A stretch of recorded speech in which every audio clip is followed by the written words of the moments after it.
அஸ்ஸலாமு அலைக்கும். எல்லாரும் எப்படி இருக்கீங்க? இன்னைக்கு நம்ம செம்ம டேஸ்டியான இறால் கிரேவி தான் பார்க்க போகிறோம். சட்டியில் எண்ணெய் சேர்த்துக்கோங்க. பெரிய சைஸ் வெங்காயம் 2 எடுத்துக்கோங்க. நீலவாக்கில் நறுக்கிட்டு எண்ணெயில் போட்டு வதக்கிடுங்க. லைட் ப்ரௌன் கலர் ஆகட்டும். தேவையான அளவு உப்பு சேர்த்துக்கோங்க. 2 டீஸ்பூன் இஞ்சி பூண்டு விழுது சேர்த்துக்கோங்க. இது 1/2 கிலோ இறாலுக்கான அளவு. சின்ன வயசில் எங்கள் அம்மா வீட்டில் இதுதான் பண்ணுவாங்க. அவ்வளோ டேஸ்ட்டாக இருக்கும். சமைச்சு முடிக்கிற வரைக்கும் காத்துக்கிட்டே இருப்போம்.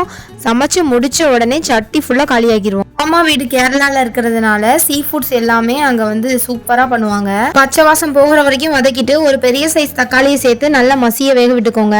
இப்போ மசாலா சேர்த்துக்கலாம். 1 டீஸ்பூன் மிளகாய்த்தூள், 2 டீஸ்பூன் மல்லித்தூள், 1/4 டீஸ்பூன் மஞ்சள் தூள் சேர்த்துக்கோங்க.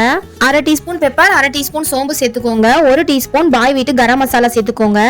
அதோட லிங்க் நான் டிஸ்கிரிப்ஷன்ல கொடுக்குறேன், செக் பண்ணிக்கோங்க. மசாலா சேர்த்துட்டு சுத்தம் பண்ணி வச்சிருக்கிற இறாவை சேர்த்துக்கோங்க. சீக்கிரமா வெந்துடும். ரொம்ப நேரம் வச்சிருந்தீங்கன்னா ரப்பர் மாதிரி ஆயிரும். 10 நிமிஷம் போதுமானது தான். உப்பு செக் பண்ணிட்டு தேவையான அளவு உப்பு சேர்த்துக்கோங்க. மசாலாவோட நல்லா கோட் ஆனதுக்கு அப்புறமா தண்ணி சேர்த்து 10 நிமிஷம் வேக விடுங்க. கருவேப்பிலைய மேல தூவிக்கோங்க. இறால அப்படிதான் சமைக்கணும், இப்படிதான் சமைக்கணும்னு இல்லை, அது எப்படி சமைச்சாலும் செம்ம டேஸ்டா இருக்கும். எங்க காம்பவுண்ட் ஃபுல்லாவே இந்த வாசனை தான். அவ்வளோ டேஸ்டா இருந்துச்சு. கண்டிப்பா ட்ரை பண்ணுங்க. ட்ரை பண்ணிட்டு எனக்கு கமெண்ட்ல சொல்லுங்க. இது ரைஸ், சப்பாத்தி, பரோட்டா, இட்லி, தோசை, இடியாப்பம், ஆப்பம் எல்லாருக்கும் செம்ம காம்பினேஷனா இருக்கும். கண்டிப்பா ட்ரை பண்ணுங்க. நம்ம சேனல் ஹாப்பி டியூபை சப்ஸ்கிரைப் பண்ணுங்க.